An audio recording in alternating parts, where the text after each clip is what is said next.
Jakarta telah menyiapkan mahkota hijau proyek taman besar bertajuk Taman ASEAN.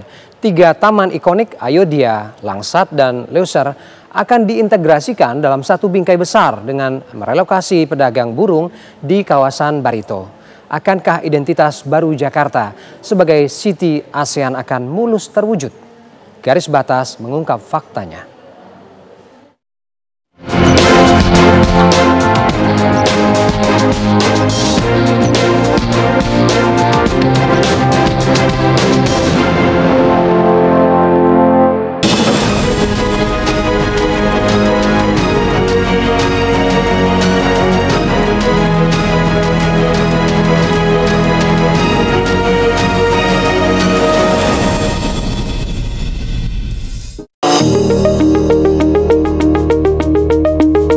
Jakarta nampaknya kini sedang menata napasnya. Di balik beton yang sibuk dan udara yang kian keruh, kini tumbuh ambisi hijau bernama Taman ASEAN.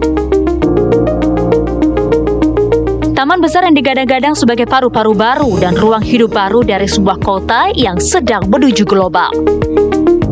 Beredar isu akan direlokasikannya pasar burung Barito yang ada di Jakarta Selatan akibat adanya relokasi ataupun pembangunan dari mega proyek oleh Pemprov DKI Jakarta, yaitu pembangunan taman yang menggabungkan 3 taman sekaligus, yaitu Taman Ayodhya, Langsat, dan juga Taman Leuser.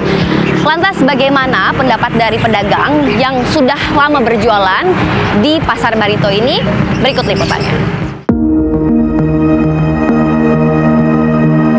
3 taman ikonik Ayodhya, Langsat, dan Leuser akan diintegrasikan dalam satu bingkai besar. Bukan hanya soal penghijauan, melainkan soal transformasi kawasan dan branding kota.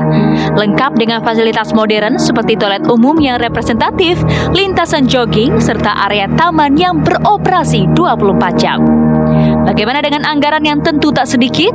Menariknya, proyek ini tak menggunakan dana APBD, melainkan menggunakan dana kerjasama strategis non-APBD.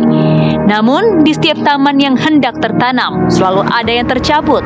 Kali ini, para pedagang pasar Barito yang harus rela angkat kaki. Untuk relokasi sih, nggak ada berita, Mbak. Iya, karena di sini juga kan baru selesai rehab kemarin kan. 2023. Iya, 2022 baru aktif 2023. Iya. Belum ada berita relokasi ya.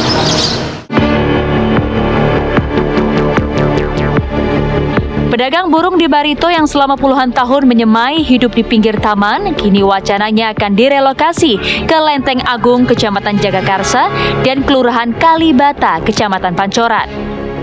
Relokasi bukan sekedar pindah, tapi tentang tercabutnya dari nafas ekonomi, sejarah, dan komunitas setempat. Nah, jadi kalau menurut saya bagian strategi penataannya kalau dimulai dari pasar Barito, saya pikir betul dari yang kecil dulu. Tetapi bagaimana nanti setelah mereka pindah, impresi atau kesan orang ini dulu pasar burung jangan hilang, karena nanti taman itu menghilangkan memori kolektif orang yang biasa berkunjung di situ. Kalau kita lihat dari sejarahnya udah 40 tahun, berarti kan ini sudah generasi kedua, generasi ketiga orang yang dulunya berjualan di situ kan.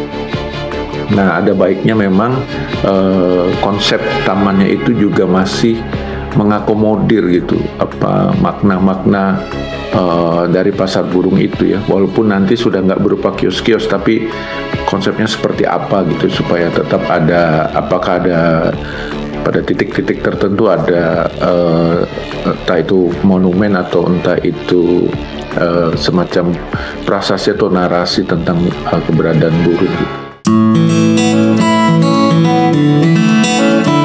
Taman ASEAN bisa jadi kebanggaan baru. Penataan taman kota bukan sekedar estetika, di mana konsep taman harus memiliki ciri khas asalnya yang melekat. Jadi bukan hanya sekedar gambar yang bagus, dibangun yang bagus, tapi bagaimana konsep mengelola tamannya itu yang menjadi penting. Nah, melibatkan masyarakat, komunitas yang sudah punya attachment, sudah dekat dengan Pasar Baru itu yang menjadi penting ya. Menurut saya pelibatan komunitas dalam pengelolaan taman ini menjadi penting, walaupun nanti jadi Taman ASEAN ya. Jadi jangan tergantung pada pemerintah saja, tapi bagaimana komunitas-komunitas di sana. Syukur-syukur ada komunitas yang melakukan senam tai chi misalnya, ada komunitas pesepeda, jalan kaki yang ikut ambil bagian dalam bagaimana memelihara itu.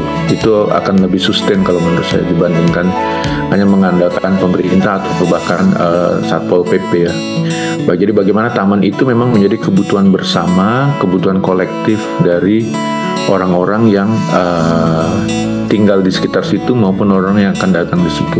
Nah, itu PR besar kita biasanya di situ. Kota yang hebat bukan tentang apa yang dibangun, melainkan tentang bagaimana semua pihak diajak tumbuh bersama. Semoga Taman ASEAN tak hanya menjadi ruang hijau, melainkan ruang harapan, tempat sejarah laba bisa dihargai.